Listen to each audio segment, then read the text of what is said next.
The day it happened was quiet. Too quiet, in fact. I still remember the sound of the door closing, soft but heavy, as if the wood itself understood more than I did. And as I stood there, trying to make sense of the silence, I realized something painful. One life from her, and my son had forgotten everything I ever did for him. I never imagined my story would take this turn. I never imagined that the child I held, fed, protected, and raised with all my heart would one day look at me with doubt in his eyes. Not anger, not hatred, just doubt. And somehow, that doubt hurt more than anything else. But maybe this story isn't just about betrayal. Maybe it's about the spaces between people, the quiet misunderstandings, and the things we never say until it is too late. So let me tell you everything, slowly, gently, the way a mother speaks when her heart is quietly breaking. I raised my son, Ian, mostly on my own. His father passed away when he was very young. It was just the two of us in a small, warm home where the evenings smelled like cardamom tea and the walls held our laughter. He was my pride, my comfort, my reason to keep moving. People often told me, "You've raised a good boy." And I believed that. Ian was kind. He helped neighbors carry groceries. He checked on elderly people in our street. He never raised his voice at me. He used to hug me every night before sleeping and say, "You're all I have, Alma." Maybe that is why the change hurts so much, because he wasn't the kind of son anyone would expect this from. When he got engaged to Zara, I felt happy for him. Truly happy. She was soft-spoken, polite, and always kept her eyes down when she spoke. At first, I thought she was shy. I didn't know there was a quiet storm behind that softness. I tried my best to make her feel welcome. I cooked things she liked. I prepared the room with fresh bedsheets. I even placed flowers she once mentioned loving. But sometimes kindness is not enough when someone has already decided who you are. Small things began to shift. Not big enough to call them problems, but enough to create a strange heaviness in the air. It started with glances. Quick ones. Zara would watch me when she thought I wasn't looking. Not angry. Not disrespectful. Just watchful. As if studying me. If I asked a simple question, she would answer politely, but with a tight smile. "Did you eat breakfast, Beta?" "Yes, Annie. Alma." She always changed the word quickly. But I noticed. One evening in the kitchen, I said gently, "You can call me Alma if you like. Or whatever makes you comfortable." She looked up with a small smile. "I will try," she said. But the way she said it, it felt like a promise she didn't want to make. Little things continued. She and Ian spoke behind closed doors more often. Whenever I entered a room, their conversation paused for a moment, almost unnoticeably, but I noticed. A mother always notices. Sometimes, when I offered help in the kitchen, she would say, "It's okay, Alma, I can manage." Her words were sweet, but her tone felt like a gentle push away. At dinner, if I shared a story from Ian's childhood, she would look at him to see how he reacted. If he laughed, she smiled. If he didn't, her face went plain, as if she was measuring her place beside him. A wedge was forming, tiny but sharp. I didn't want to believe it. I told myself maybe she was struggling to adjust. But I felt myself slowly becoming a guest in my own home. One afternoon, I was in the living room folding laundry. I heard their voices, soft but tense, from the bedroom. "Zara, I don't like how she looks at me sometimes." "Ian, Alma? She doesn't mean anything." "Zara, I know, but I feel like she judges me." I sat still. My heart tightened. Judge her? I barely even corrected her on small things. I tried so hard not to interfere. Later that evening, I knocked gently on their door to give them tea. Zara opened it, smiling politely as always. "Oh, thank you, Alma," she said. But her eyes had a glossiness, like she had been crying. And Ian avoided my gaze. That night, I lay awake, staring at the ceiling, wondering if I had unknowingly done something wrong. I whispered to myself, maybe she just needs more time. But the truth was already taking shape, quietly, like cracks forming beneath paint. One morning, I asked Ian if he would accompany me to the market like he used to. He hesitated. Just a second. But a mother sees even the smallest pause. I actually promised Zara I'd help her with something, he said. Oh, I replied softly. Maybe next time. It was such a simple moment. So ordinary. But that 1 second hesitation broke something inside me. Days passed, and he seemed more distant. Still polite. Still gentle. But distracted. Conversations were shorter. Phone calls were fewer. He stopped leaving his cup in the sink for me to wash, something he had done since childhood, because Zara told me once, in a soft voice, I told him not to bother you. But somehow, the absence of small habits made the house feel unfamiliar. I felt like I was losing my place not just in their marriage, but in my own son's heart. She shook her head. No, Amma. Ai fine. Her tone was polite, but her shoulders were stiff. I tried again. I can chop something if you want. No, really, I'm okay. You should rest. I stepped back, giving her space. But as I turned away, I heard her sigh, soft but heavy. Later that night, she told Ian something. I don't know what it was. But he came to me with a strange expression, concern mixed with confusion. Amma, is everything okay? Zara said you seemed upset. I blinked. Upset? No, beta. I wasn't upset. He nodded slowly, but his eyes searched my face, as if he wasn't sure what to believe. Something inside me sank. The lie came on a rainy afternoon. The kind of rain that makes the world quiet. The kind where you hear your own thoughts too clearly. I was in the living room, knitting a small scarf for winter. Ian and Zara had gone grocery shopping. When they returned, I sensed something off immediately. Zara walked past me without a smile. Ian didn't meet my eyes. He sat down slowly, hands clasped together, staring at the floor. Amma, he said quietly, can we talk? My heart tightened. Of course, Beta. Zara sat beside him, her arms folded, her eyes down. He took a breath. Zara told me something today, something that hurt her. I frowned gently. What happened? He hesitated. Then he said the words that changed everything.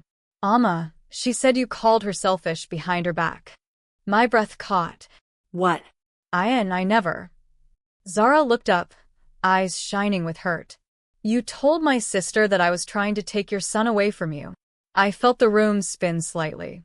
I never said that, I whispered. Ian's voice tightened. Her sister told her you said it. Her sister? I repeated softly. Beta, I haven't even spoken to her sister in weeks.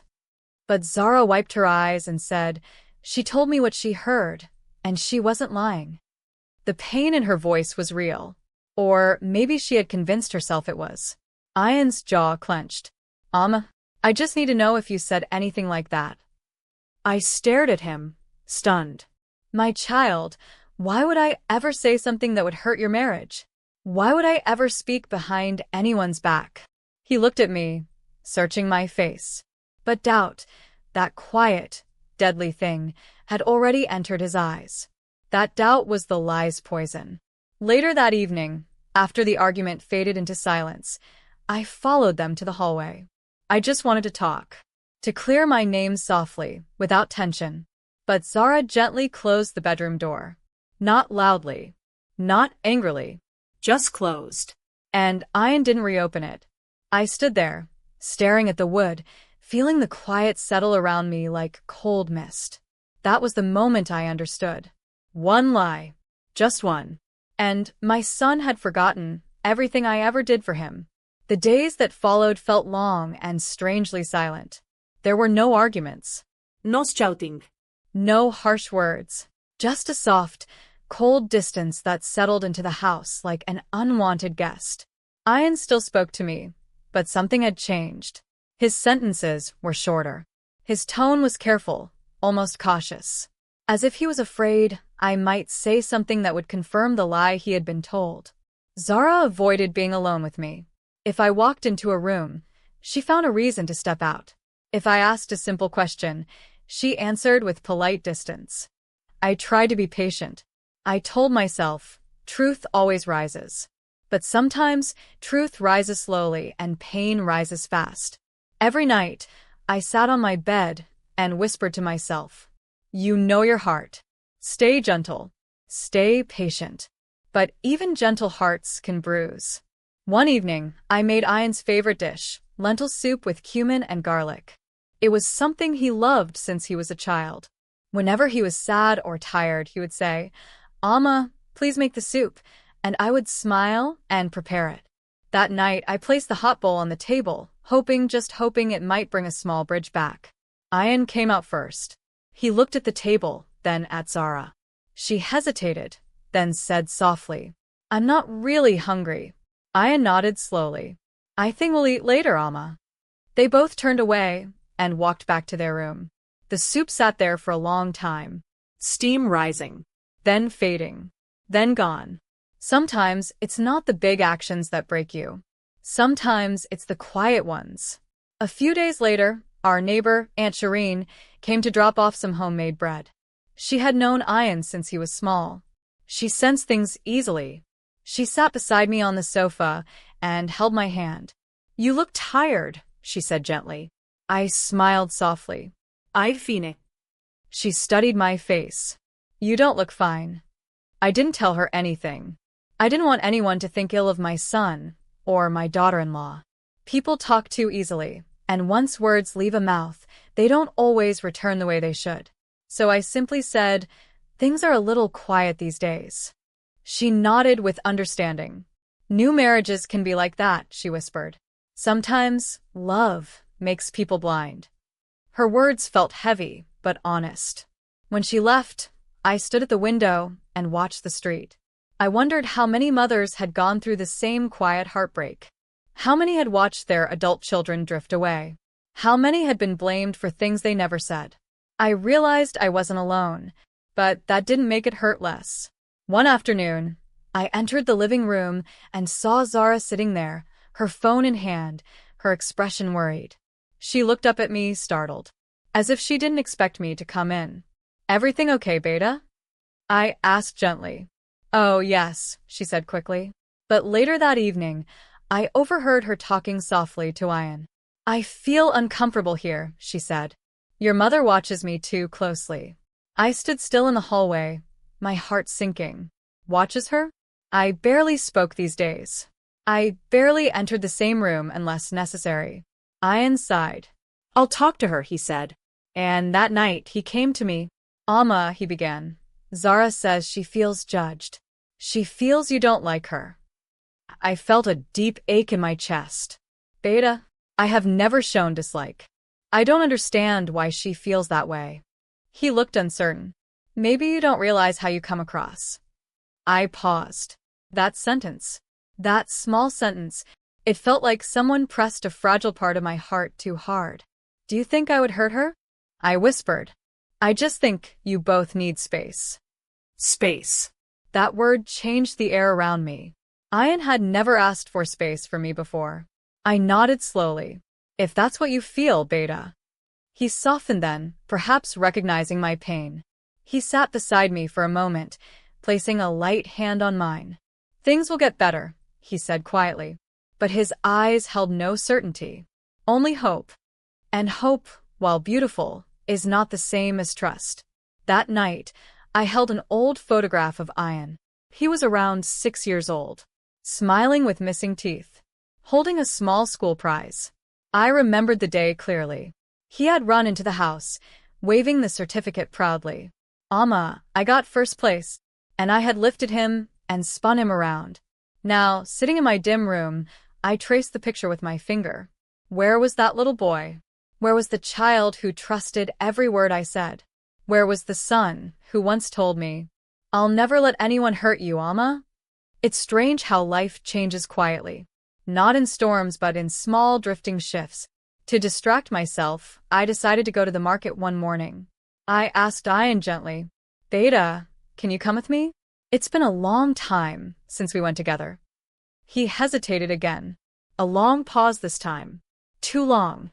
Then he said, "Actually, Zara and I are going out today. Maybe tomorrow, Alma."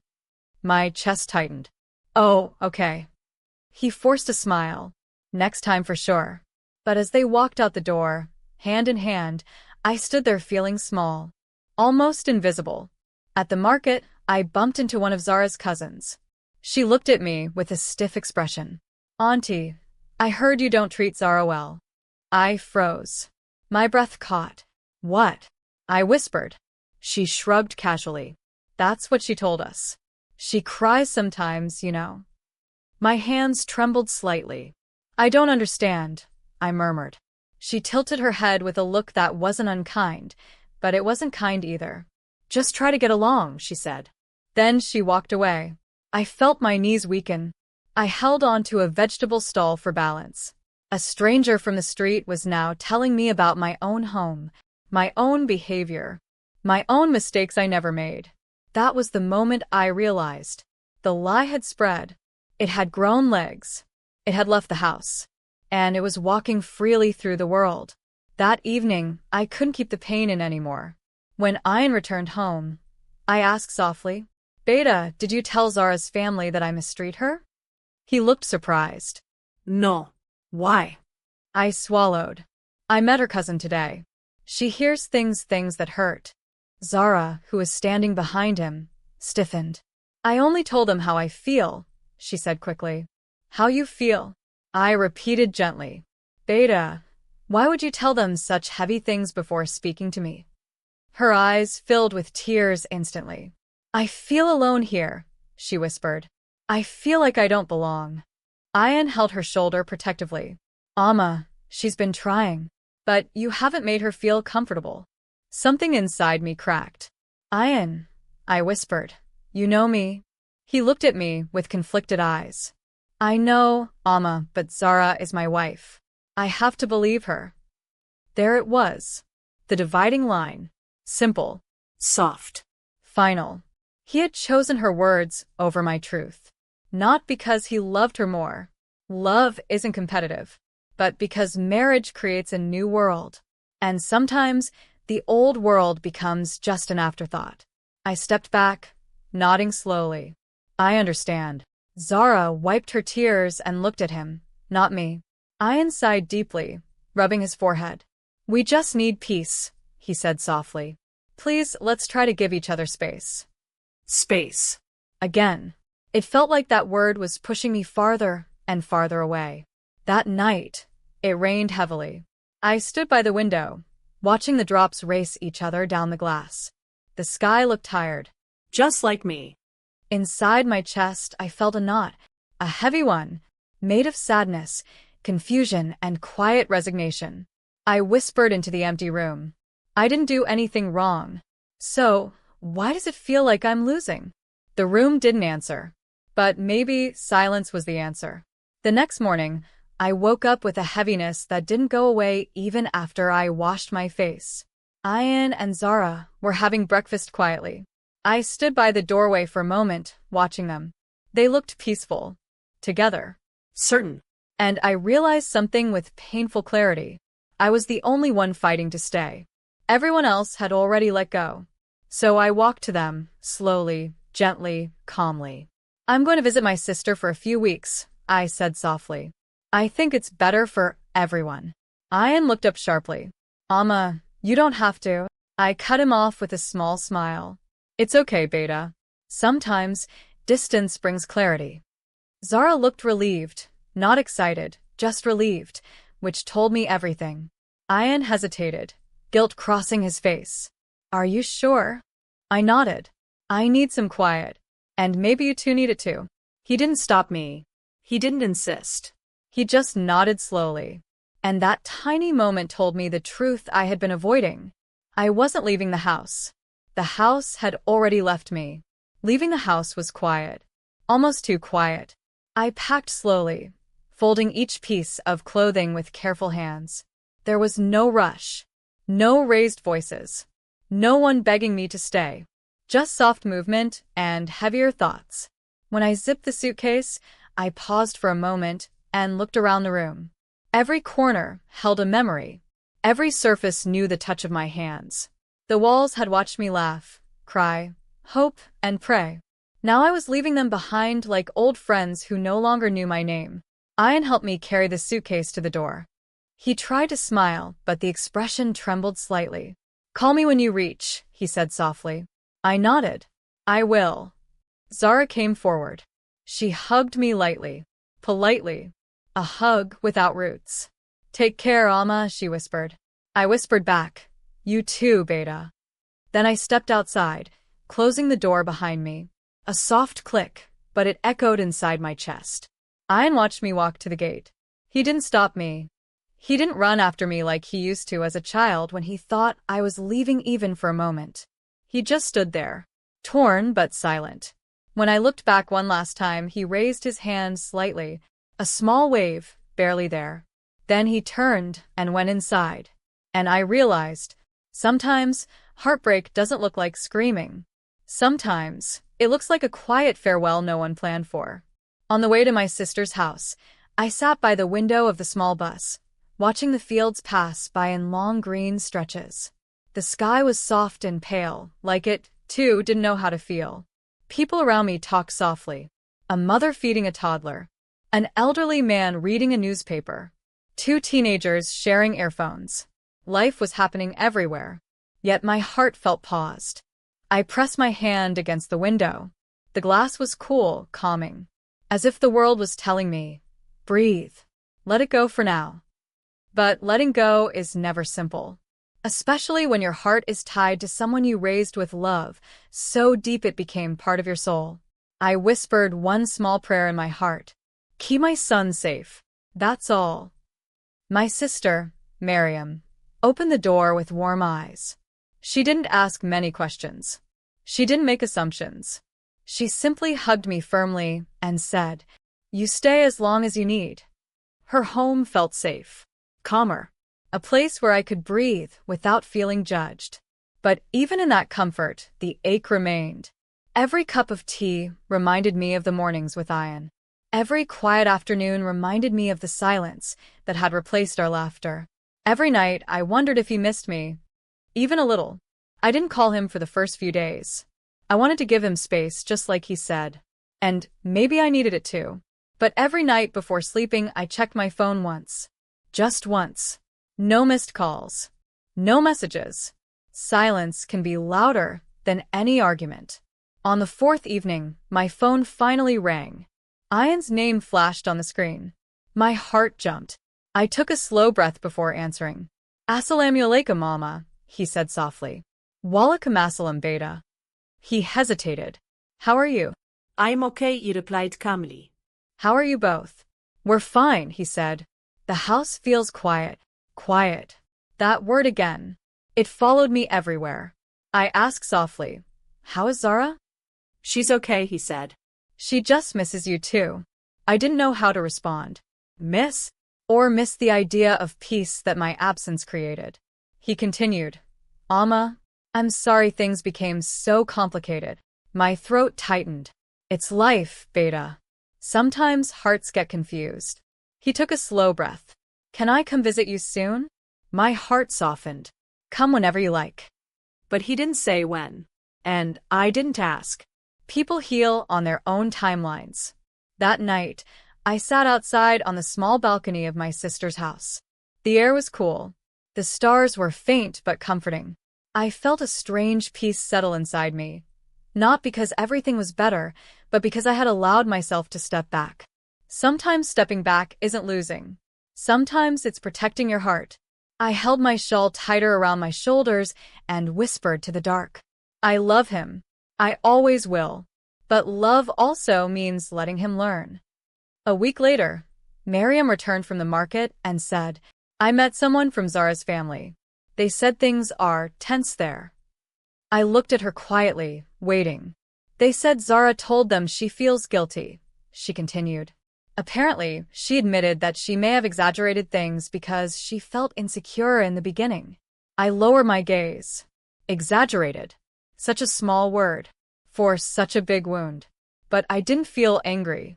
Anger closes doors. I wanted to keep mine open. I whispered. Maybe she was scared. Maybe she thought she had to protect her place. Miriam squeezed my hand. You're too soft-hearted. I smiled faintly. It's the only heart I have. 2 days later, I heard a knock at the door. Miriam opened it, and there he was, Ian. standing quietly, holding a small bag in his hand, looking tired, confused, and gentle, all at once. Amma, he said softly when he saw me. I stood slowly. He walked toward me and hugged me without a word.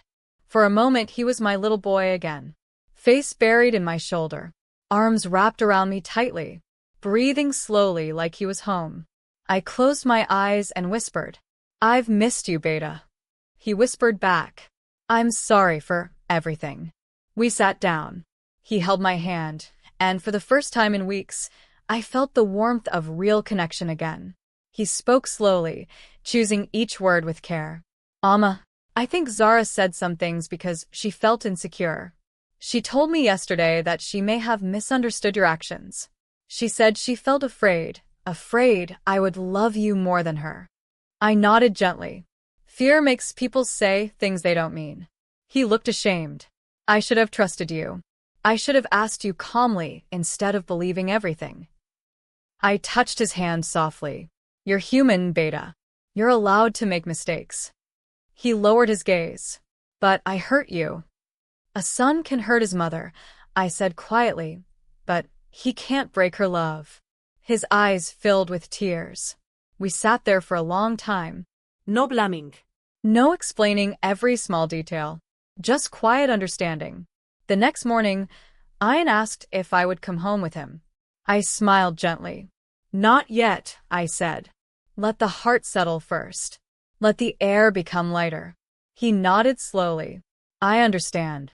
He stayed with me for the rest of the day, helping with small things around the house, just like old times. He made tea. He fixed a loose door handle. He sat with me on the balcony quietly. Before leaving, he said, Amma, I want you to come back when you're ready. The house isn't the same without you. My heart warmed. I will come, Beta, when it feels right. He hugged me again. A deep, sincere hug. And when he left, the house didn't feel heavy anymore. It felt hopeful. 2 weeks later, I packed my things calmly and returned home. This time, Ian opened the door before I even stepped in. He smiled, a real, full smile, and helped me inside. Zara stood behind him, her hands clasped, her eyes nervous. Amma, she said softly, I want to say something. I nodded gently. Go ahead, Beta. She took a breath. I'm sorry. I misunderstood a lot. I thought you didn't like me. I thought you were judging me. And I said things I shouldn't have. Her voice trembled. Her regret was real. I stepped forward slowly and held her hands. Fear makes us small, I said gently. Love makes us bigger. Let's choose love. Her eyes filled with tears. She nodded quickly and leaned in to hug me. A soft, genuine hug this time. Ian watched us, relieved. As if a weight he carried for weeks had finally lifted. The house felt lighter, warmer, almost like it was welcoming me back. Life didn't become perfect overnight, but it became gentler. Zara made small efforts to include me in conversations. I gave her space without stepping away completely. Ian tried harder to balance his love, not between us, but around us. We slowly learned each other's rhythms. We cooked together sometimes. We shared tea in the evenings. We talked about small things, weather, recipes, stories, building trust one soft step at a time. And one evening, Zara said something I never expected. Amma, I was afraid you'd replace me in Ian's heart. But now I see a mother's love isn't competition. It's foundation. I smiled. That's all I ever wanted you to understand. She touched my hand gently. And I'm sorry it took me so long. I squeezed her hand softly. We're here now. That's enough. Now, when I look back, I don't feel anger. I don't feel betrayal. I feel gratitude. Gratitude that truth eventually returned. Gratitude that my son found clarity. Gratitude that Zara found honesty within herself. Gratitude that my heart stayed soft, even when life tried to harden it. I learned something important. Love is not a battle. Love is not a test. Love is not a perfect path. Love is gentle persistence. It is choosing tenderness even when hurt. It is stepping back without stepping away forever. It is believing in the bonds that life builds even when they shake. And yes, one lie can make someone forget everything you did for them. But truth, when it arrives, even quietly, can remind them again. Today, my home is warm. My son smiles easily. My daughter-in-law respects me. And my heart is calm. Not because the story was perfect, but because we chose to heal it, gently, together.